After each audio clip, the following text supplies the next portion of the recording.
early on in the pregnancy, wanted to do my research to find out the best approach, because my plan was always to try and run again at the highest level one day, and I wanted to set myself up to be able to, do that in the smartest way possible. So I continued training but incorporated a lot of cross training. So I got a membership at a local gym that's got, pool, good ellipticals and stair climbers, bikes and whatnot. And then as the pregnancy progressed, just chose the appropriate form of training. So I stopped running at 27 weeks pregnant, Billy flipped into breech and his head was sort of under my ribs, which caused a lot of discomfort. So he's making a bit of noise back there. Yeah.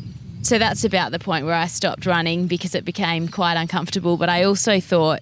that's insane. 26 weeks yeah, in. Well, you're still going. Well, you're just still going. Well, a lot of people will run beyond that, but it does put a lot of pressure on your pelvis and your ligaments and your pelvic floor muscles, running with that new weight and body composition. So I was kind of grateful that I wasn't running through that time, because once Billy was born, I kind of didn't have too many issues that prevented me from getting back into running. I obviously, because he was in breech, I ended up having a cesarean section, which meant they cut through a number of layers of, the abdominal area. So I lost a fair bit of strength there. So just had to regain that, get my pelvic control back, and again, eased back into running through a lot of cross training. You've done that in like 4 months. and that's insane. That's incredible, like to have that. I mean, some people wouldn't just think of, some people would have pregnancies and barely think about working out or like really struggling for workouts. But how far were you, what sort of training were you doing? Were you altering a lot of your, I'm having to assume you're altering a lot of your training?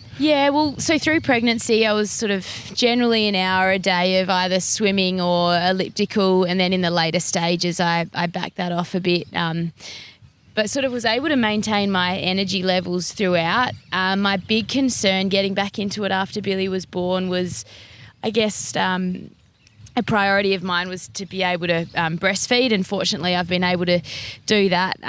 But, there's a lot of vitamins and minerals that are really important for injury prevention and health, which I guess you're losing through your breast milk as well as your training. So, iron being one, calcium. So I've had to really make sure I'm eating a lot and, meals that are packed with all of those nutrients, because otherwise, you could really empty your stores and get into strife, not just from an injury perspective, but illness and immunity and whatnot.